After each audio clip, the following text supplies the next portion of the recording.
As-tu déjà tellement voulu quelque chose que tu en as oublié ce que tu possédais déjà?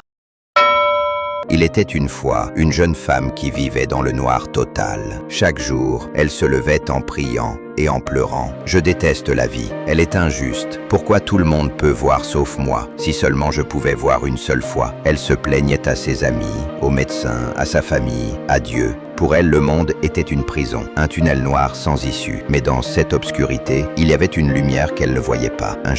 Un homme qui l'aimait profondément, sans condition, sans rien attendre en retour. Cet homme la tenait par la main pour traverser la route, la guidait dans les marchés, lui décrivait les sourires des enfants dans la rue, les couleurs du ciel le soir. Il l'emmenait au cinéma, même si elle ne voyait pas, juste pour qu'elle sente les rires, entende les sons, ressente les émotions. Il faisait tout pour qu'elle ne se sente pas seule. Elle ne le voyait pas, mais il était là, chaque jour. Mais malgré tout cela, elle continuait de prier, de supplier. « Mon Dieu, si seulement je pouvais voir, je serais enfin heureuse. » Un jour, cet homme, avec un sourire doux, lui posa une question. « Si un jour tu retrouves la vue, est-ce que tu accepterais de m'épouser ?» Elle éclata de rire, serra ses mains et répondit avec enthousiasme. « Mais oui, mon amour, avec plaisir. » Les jours passèrent, et puis un matin, le téléphone sonna. « Mademoiselle, nous avons trouvé un donneur pour vos yeux. » Son cœur explosa de joie. Elle sauta dans les bras de l'homme qu'elle aimait, remercia Dieu, remercia la vie. Elle attendit le jour de l'opération comme on attend son anniversaire, son mariage, sa délivrance. Et puis le jour arriva.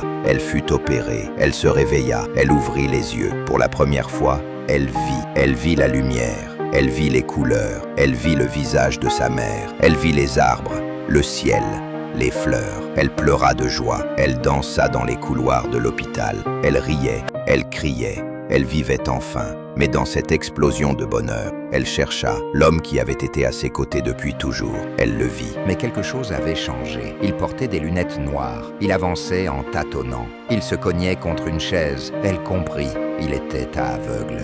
Elle resta figée. Tu es aveugle? Il tourna son visage vers elle avec un sourire plein d'espoir. Oui, mon amour, maintenant que tu as retrouvé la vue, veux-tu toujours m'épouser, comme tu me l'as promis?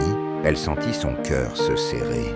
Elle regarda autour d'elle, les couleurs, les lumières, les visages, la liberté. Elle pensa à ce que les autres diraient. Elle pensa aux opportunités, à la vie normale qu'elle pouvait maintenant vivre. Elle pensa à ses rêves. Elle recula, elle baissa les yeux. Elle dit, d'une voix brisée, « Je suis désolée, je ne peux pas. » Et elle partit. Elle ne savait pas que cet homme avait sacrifié sa propre vue pour qu'elle puisse voir. Il avait donné ses yeux pour qu'elle voie le monde. Il avait choisi l'obscurité pour qu'elle mouflait la lumière. Et cet homme, dans le silence de sa nuit éternelle, pleura. Il pleura toutes les larmes de son corps, non pas parce qu'il était aveugle, mais parce que celle qu'il aimait avait choisi de le quitter maintenant qu'elle pouvait voir. Ce qu'elle ne savait pas, c'est qu'elle avait échangé l'amour, la loyauté et la gratitude contre une vision qui n'avait plus de sens. Elle avait gagné la vue, mais elle avait perdu ce qui donnait un sens à sa vie. Lorsque tes prières seront exaucées, ne perds pas ceux qui t'ont soutenu pendant tes moments sombres. Pratique la gratitude, même lorsque la vie te bénit. Reconnais les sacrifices invisibles, car derrière tes bénédictions se cachent souvent des mains silencieuses qui ont payé le prix.